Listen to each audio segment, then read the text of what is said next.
Bonjour à toi, chère sœur, j'espère que tu vas bien. Moi, ça va. Aujourd'hui, ça va être un petit peu différent des deux vidéos précédentes que j'ai faites. Avant de prier, je pense qu'on va parler ensemble euh, de l'importance de la prière dans la grossesse. Je pense que c'est très très important. Alors, qu'est-ce que la prière peut avoir? En fait, la prière ne peut qu'être bénéfique durant la grossesse, que ce soit pour vous ou pour votre ou vos futurs enfants. Et je parle aussi à mes sœurs qui ne sont pas encore enceintes, mais qui ont des projets ou qui souhaitent dans un futur proche ou lointain devenir maman. Il est très important de tout préparer dans la prière. En fait, la réalité de ce que nous vivons aujourd'hui est simplement le reflet de ce qui se passe dans le spirituel. Ce que je vis aujourd'hui, par exemple, dans mon mariage, c'est le reflet de ce qui se passe dans le spirituel. C'est-à-dire qu'en fait, si par exemple, je veux régler un problème avec mon enfant aujourd'hui, je dois d'abord rentrer en prière avant de me confronter, s'il y a un problème grave, me confronter à mon enfant aujourd'hui. Il est très important de préparer les choses spirituellement. Ou lorsqu'on se retrouve malgré nous dans la situation et qu'on n'a pas eu le temps de se préparer ou qu'on ne savait pas qu'un jour que ça pouvait arriver, et ça arrive très souvent, c'est fréquent, et c'est simple. Avant de prendre toute décision, il est très très très important et je vais vraiment insister là-dessus, sur ce point aujourd'hui. Il est très très très très très très très très important d'aller d'abord demander à Dieu, d'aller chercher la face de Dieu, de prier, de lire sa Bible. Il y a beaucoup de réponses qu'on peut trouver dans la parole de Dieu aujourd'hui. Donc là, je vous parle vraiment à cœur ouvert en tant que sœur. C'est vraiment comme si je vous avais en face de moi et que vraiment je vous donnais, pour moi, le meilleur conseil qui puisse exister au monde en fait. C'est vraiment de se rapprocher de Dieu. C'est vraiment lorsqu'on n'en peut plus ou lorsque vraiment on sent que là c'est quelque chose de grave ou que j'ai besoin de prendre une décision ferme et une décision qui doit changer les choses. Il est important de consulter le Seigneur. Le Seigneur va nous parler, comme la Bible nous dit, tantôt d'une manière, tantôt d'une autre. Et c'est là où l'écoute intervient. C'est important lorsque on est mère de famille ou lorsqu'on aspire à devenir mère de famille, d'écouter la voix de Dieu. C'est important de se poser. Je sais qu'on a fréquemment beaucoup de choses à faire. Beaucoup d'entre nous, on est à gauche, on est à droite, on fait ceci, on fait cela, mais à un moment donné, c'est très important dans tout ça de se poser pour sa famille. C'est très important de se poser et de tendre l'oreille, si je puis dire. De tendre l'oreille. J'ai prié, ok, mais parfois le Seigneur nous répond et on n'est pas disposé à écouter la réponse ou la réponse n'est pas ce qu'on attendait de Dieu. Très souvent, on demande à Dieu, mais on a à l'intérieur de nous la réponse qu'on voudrait que le Seigneur nous donne. C'est comme lorsqu'on est confronté à quelque chose et qu'on va demander l'avis à quelqu'un, un avis à quelqu'un, et on va demander cet avis précisément à cette personne-là parce qu'on sait que cette personne-là réfléchit de telle manière, donc forcément, elle va me donner la réponse qui va contenter mon cœur. Et ça ne marche pas comme ça avec Dieu. Ça ne marche pas comme ça avec Dieu. Parfois, Dieu va te donner une réponse, mais aux antipodes de ce que toi tu voudrais. Mais c'est ça ta solution. La réponse que Dieu te donne est la solution à ton problème. Mais toi, tu veux insister dans ta manière de faire et soulager ta conscience en disant que j'ai prié. Et donc forcément, ma volonté la volonté que j'ai en moi est la réponse. Mais non, tu te mens à toi-même. Et ça, c'est très dangereux. Parce que les décisions importantes que tu prends aujourd'hui dans ta vie en tant que mère de famille, d'autant plus chrétienne, hein, ont un impact inconsidérable sur la vie de ta famille, sur ta vie, sur la vie de ton mari et sur la vie de tes enfants et sur ta vie familiale en fait. La famille, le départ de la famille, c'est le mari et la femme en fait. Et c'est sur cette base-là qu'on fait grandir une famille. Bien sûr, le papa a son rôle. Bien sûr, le papa a ses devoirs, a ses droits. Mais là, je m'adresse à mes sœurs. Je m'adresse à mes sœurs. Les décisions qu'on prend aujourd'hui peuvent être fatales demain. Et parfois même, lorsqu'on va voir certaines situations demain, on va se dire, mais qu'est-ce qui s'est passé avec mon enfant en fait? Qu'est-ce qui s'est passé avec mon enfant? Qu'est-ce qui s'est passé avec mon enfant? Je ne comprends pas, mais en fait, c'est parce que tu n'as pas écouté le Seigneur à un moment donné. Que ce soit maintenant, toi, ma soeur qui n'est pas encore mère, que ce soit pendant ta grossesse, toi, ma soeur qui est enceinte, ou que ce soit pendant l'éducation de ton enfant, tu as l'obligation de te rapprocher de Dieu. Tu es en co-travail avec le Seigneur. Tu es en co-travail avec le Seigneur. Tu ne prends pas tes décisions simplement parce que c'est toi qui portes l'enfant, mais cet enfant en toi, c'est Dieu qui te l'a donné. Qui mieux que Dieu peut savoir t'orienter? Ne t'entête pas, ma soeur, à vouloir en faire qu'à ta tête. Je l'ai dit dans la précédente vidéo, tu ne peux plus faire comme tu veux. C'est fini. C'est fini. C'est fini. Il te faut être sage. Il faut maintenant acquérir une certaine sagesse que peut-être tu n'avais pas avant. Ou que tu avais, gloire à Dieu, mais que tu dois développer davantage. Nous avons toutes besoin de développer quelque chose, nous avons tous besoin d'acquérir quelque chose. Et dans le processus de donner vie à un enfant, il y a de ces choses que nous devons acquérir, il y a de ces choses que nous devons développer pour gérer au mieux notre foyer, pour gérer au mieux notre grossesse. Et c'est très important. Vraiment, j'insiste. Il n'y a pas que lorsque l'enfant sera là qu'il faut commencer les choses, il faut commencer à prier, il faut commencer l'éducation. C'est maintenant que ça commence. C'est-à-dire que même, tu peux parler à ta grossesse, tu parles à ton enfant. Tu parles sur sa vie, tu pries sur sa vie, tu lui prépares un cadre de vie spirituel. Au-delà de tout ce qui est autour, c'est-à-dire que voilà, lui préparer un environnement où l'enfant va pouvoir se grandir, etc. Oui, mais tu dois lui préparer un cadre de vie spirituel. Et tu ne peux pas lui transmettre ce que tu n'as pas. Donc ma sœur, toi qui n'as pas encore cette relation intime avec Dieu, toi qui n'as pas encore cet automatisme de te tourner automatiquement vers le Seigneur pour toute chose, c'est le moment d'acquérir ça.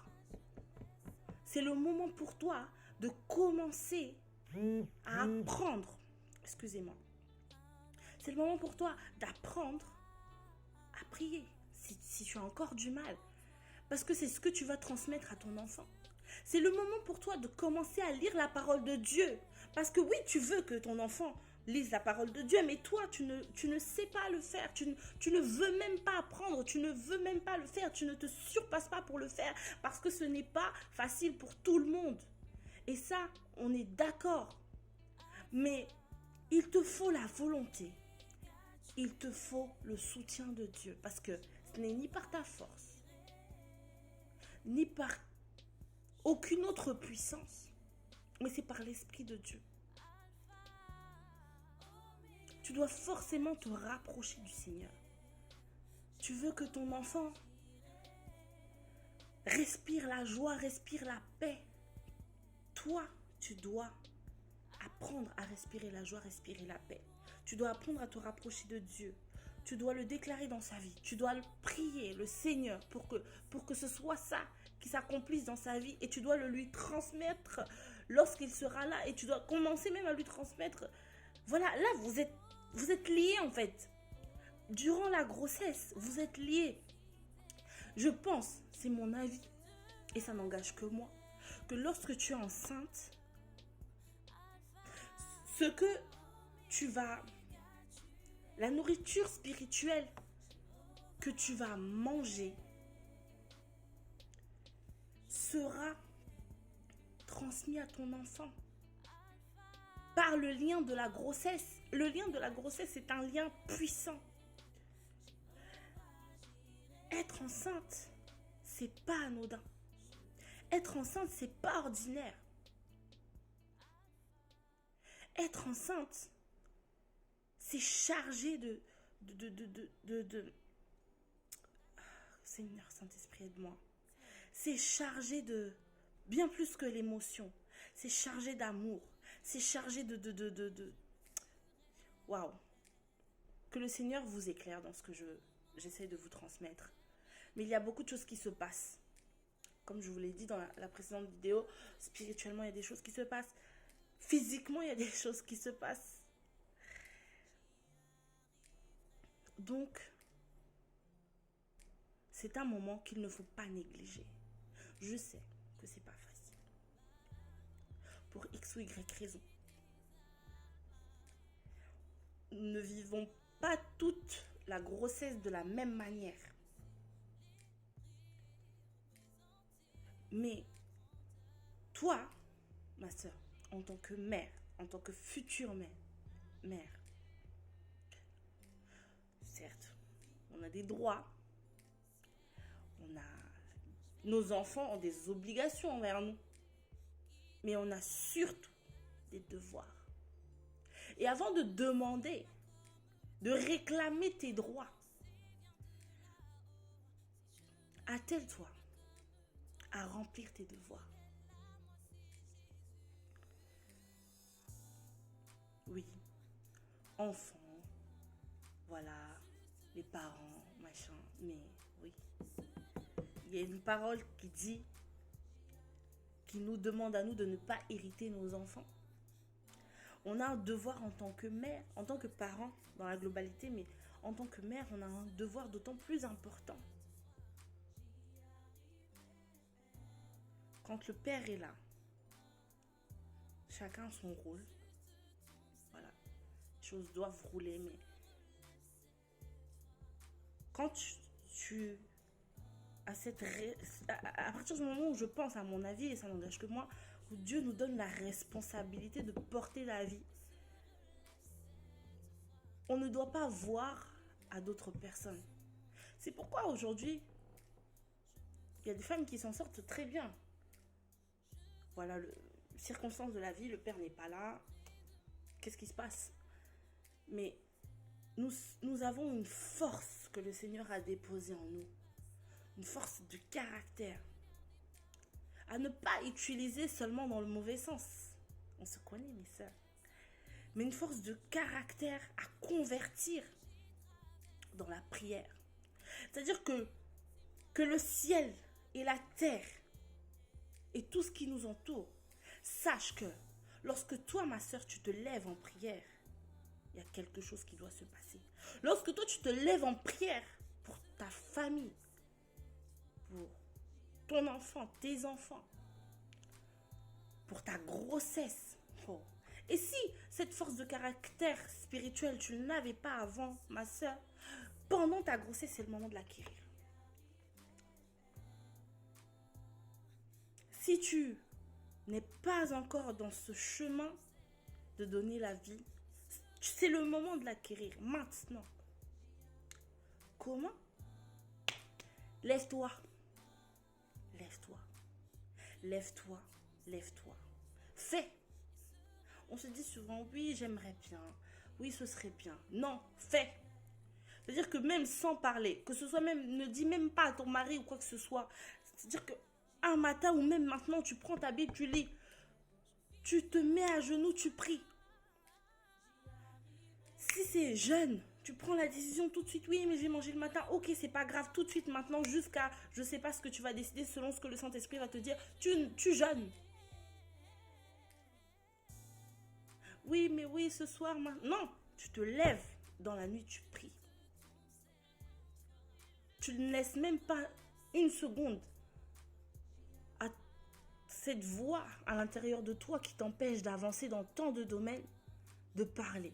Parce que le domaine de la famille est un domaine très important, est un domaine combattu. Et nous sommes celles qui portons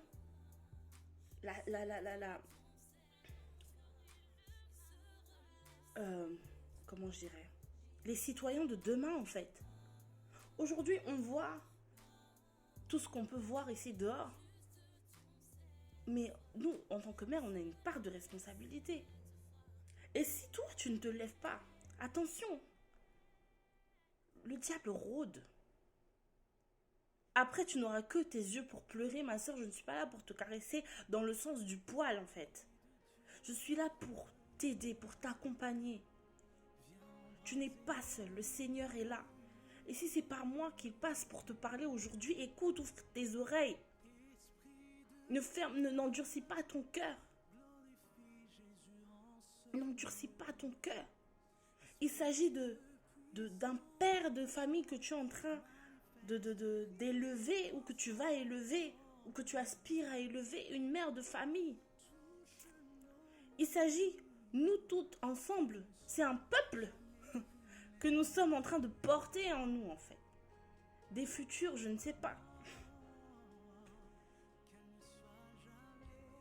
Mais sans vouloir notre propre volonté dans la vie de ces enfants-là, même si il va y avoir un peu de notre volonté, vraiment de chercher la volonté de Dieu pour cette grossesse. Il y a une autre vérité qui est la suivante. Il y a des choses que nous, en tant que mère, on ne sait pas. Qu'il est possible de savoir par la prière. Si tu es vraiment connecté avec le Seigneur peut te révéler qui sera ton enfant demain, qui doit être ton enfant demain. Alors, est-ce que cette prophétie révélée par le Seigneur va s'accomplir? Et je pense qu'à partir du moment où le Seigneur te le révèle, c'est que tu as un rôle d'autant plus important à jouer. Et ça va te conduire. Tu vas savoir dire à ton fils, ta fille, pas comme ça, comme ça. Tu vas savoir prendre des décisions, ne serait-ce que on doit quitter cette ville, on doit déménager. Cette personne-là, on doit l'écarter de notre entourage parce qu'elle a une influence négative sur notre enfant.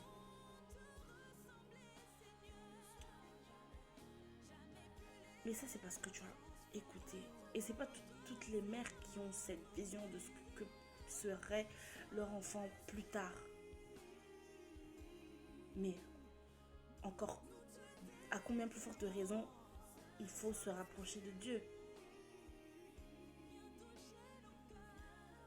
Il faut se rapprocher de Dieu. Vraiment, aujourd'hui, c'était spécial. Nous n'avons pas prié. Je ne vous ai pas accompagné comme d'habitude. Et j'ai pris un peu plus de votre temps. J'espère que ce ne sera pas du temps perdu. Que vraiment, le Seigneur a semé quelque chose dans ton cœur, ma soeur. Et que ça portera du fruit. C'est ma prière au nom de Jésus. Je ne suis pas là pour moraliser, je ne suis pas là pour juger, je ne suis pas là pour m'élever au rang de je ne sais pas qui, pour prier pour vous. Je ne suis pas pasteur, je ne suis pas... Voilà, je suis vraiment une sœur qui a à cœur de vous aider, de vous accompagner. Parce que je sais que ce n'est pas facile. Mais cette grossesse, vous allez la vivre et vous allez la vivre autrement et vous allez témoigner et vous allez la vivre dans une dimension qui va vous surprendre à vous-même. Parce que l'ennemi rôde. Si toi tu ne te lèves pas, il y a la société, il y a l'école, il y a tout ce qu'on peut voir à la télé, internet. L'ennemi a tellement de... L'ennemi peut même passer par nous, parents, si nous ne sommes pas vigilants pour détruire la vie de ces enfants-là. Lui sait peut-être qui est ton enfant. Toi, tu ne sais peut-être pas. Et donc, il va s'acharner sur cet enfant. La dépression, l'alcool, la drogue, la débauche. Mais on est là pour éviter tout ça. On est là pour éviter tout ça, mes sœurs. Et c'est pendant ta grossesse, ma sœur, que tu vas te lever contre ça. Tu vas prier, peut-être que le Seigneur va te révéler la vie de ton enfant plus tard. Peut-être que le Seigneur va te révéler même un danger qui aurait pu lui arriver et que tu pourras éviter par la prière. Ou il va te dire, fais ceci, marche comme ça. Même, ne va pas dans cet hôpital, change d'hôpital. Parce que dans cet hôpital, vous allez mourir, tous les deux, ou l'un de vous. Il est possible que le Seigneur te révèle ce genre de choses, mais il faut que tu sois attentive, ma soeur. Je ne vous prends pas plus de temps. Mais que Dieu vous bénisse et que le Seigneur vraiment vous aide. Nous aide parce que nous sommes des mères. Je ne sais pas, peut-être que demain, je serai encore amenée à porter la vie. Mais c'est vraiment pour nous, les femmes. Même si tu n'es pas chrétienne aujourd'hui, prends en compte ce côté spirituel. Très important. Tu n'as rien à perdre. Essaye de le vivre. Et tu témoigneras assurément. Amen. Soyez bénis au nom de Jésus.